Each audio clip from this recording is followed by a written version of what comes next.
What's up YouTube, this is Fate, and today I'm going to be bringing you a top 5 video.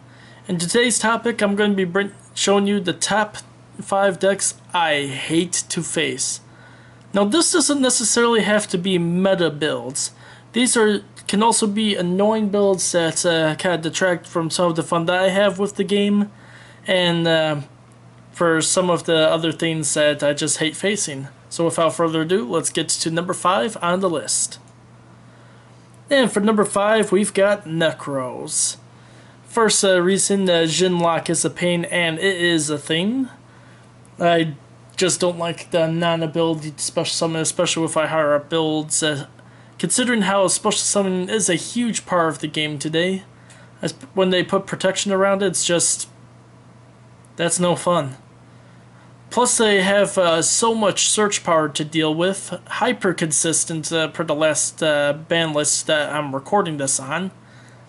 So you're basically faced with either one of their major combos or the Jinlock 80% of the time whenever you face this build. So you almost have to take the one card negative every single time going first just to set up something against Necros, and sometimes 5 cards isn't enough and they get their combo off anyway.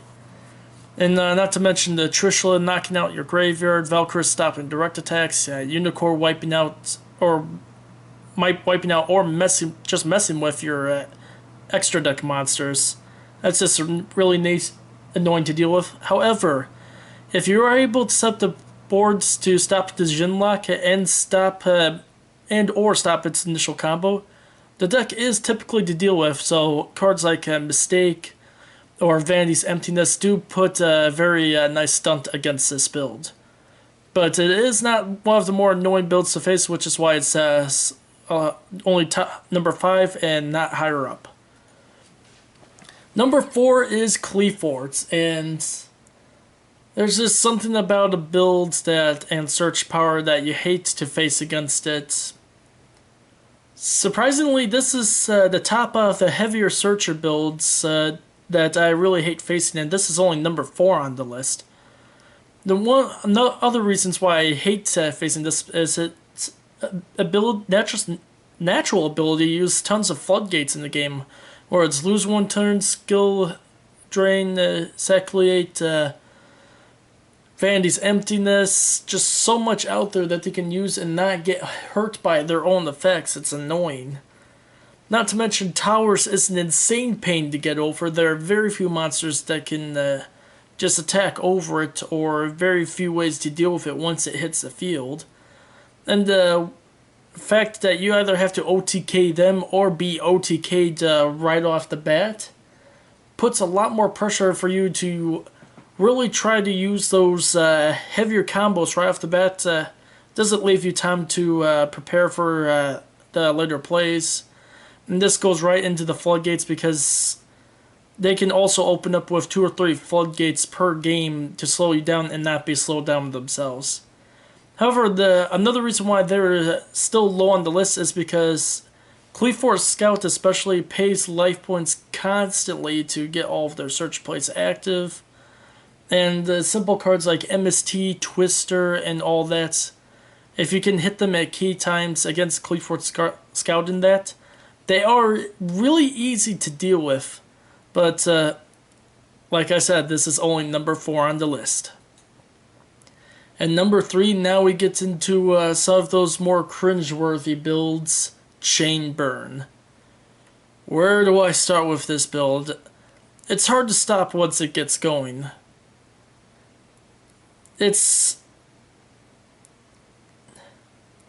I just hate being punished for all the good plays that I can make.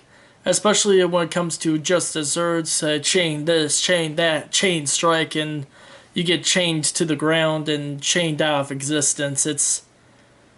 It sucks. And the times where you just want to get this build out of the way right off the bat, it forces you not to go all out. So especially for those builds that you want to go faster, you're unable to, because it can potentially wipe you out when you're not looking. That and some of the combos out there that it's possible to game you on turn 1, before you even start. It's... Come on, I like being able to at least play one turn. If you wipe me out after that, then so be it. You have the better combo hand set up at that point, but at least let me play the game first, please. That and on the way it can initiate their combos to chain to your effects at the same time, it's just... So you do something and you die anyway. That's kind of a low blow. However, these builds do typically have a low consistency to actually set off those turn 1 kill combos. So once they run out, then you go all in and they are a lot easier to deal with right after the fact. Number 2 on the list is what I like to dub solitaire decks. And Royal Magical Library, you are at the front end picture of this for a very, very good reason. Reasons why I hate this build: can beat you before you even start, and the fact that it can generate so much draw power without feeling any of the negative effects at any time. It's just absolute insanity. Mainly with Royal Magical Library as the front, because you activate spell, activate spell, activate spell, free draw, rinse, repeat, repeat, repeat. And that's where the no negative effects comes from, because Royal Magical Library is pretty much that out to all of those negative effects. And it just deals a lot to you, where it's Spell Explosion, Tempest Magician, Exodia, or especially some of those new Chicken Race Exodia builds that are coming out, Ignites without even needing Chicken Race to combo with Royal Magical Library. It's just insanity for these solitaire decks to be able to wipe you out right away.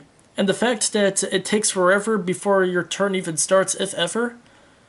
Basically, you just walk up to the table, you shuffle, you present the cut, you draw your 5 cards, then you sit there, you start texting on your phone for the next 10 minutes, start chatting with another person, another 5 minutes later, you look at the field, oh, you're dead, next game. Rinse, repeat. It's not fun to play that way. You come to actually play the game, but to just sit there and just watch as it all unfolds, not a very fun way to play the game. And I came up through the time where Frog FTK was the thing, so tons and tons of painful memories with these decks. I do fully support Royal Magical Library going to 1 or 0 on the ban list, just putting that out there right off the bat. However, it does have a low defense, so unless it's able to finish you turn 1, you're most likely going to win that game. But depending on how consistent the build is that you're up against, those times do get far and few between, or to even get to your next turn if they take a lot of time. It's just really annoying to face. But however, even with all of that, number 1, Gostrix is the most painful build for me to face when it comes to going up against something. Especially with the way most of their effects can either stop your direct attack, or just keep on sending your monsters face down defense so you can't do any of your combos anyway. You want a Synchro Summon? Tuner face down. You want a direct attack? Face down. You want to do this? Face down. I chain this. Chain your guys face down. Let my guys be face up and stop nickel and diming me for game with these weaker monsters. I mean, I know getting stopped at the ticket booth for these direct attacks is something, but when you're constantly being denied over and over and over and over again, and a good chunk of these aren't even field effects, they are hand effects that can stop you. I mean, unless you over-prep to stop all of these combos, most likely you are not going to stop them from stopping you most of these times. That, and with multiple variants to either wipe out your deck with Gostrix Skeleton, or to lock up your field with Succubus and then game you that way. There's lots of variations with these builds. Again, this isn't the most meta build out there, but it is still really annoying to face. And although they do have low monster stats to make them easier to deal with, it's sort of mainly because you still have to deal with all their effects, and I do win most of my games against Gostrix. It's just they are annoying to... They are constant grind games, to say the least. saying that, I might have to borrow Necros Shinlock just to say, haha, you can't stop me, but then I'd be going against my own list and going against my own playstyle, which, why even bother making this top 5 list in the first place? Call me a stubborn player, that's just how I roll. And with that, that is the end of my top 5 video. Hope you enjoyed the video, and as always, comment, rate, and subscribe. And until next time.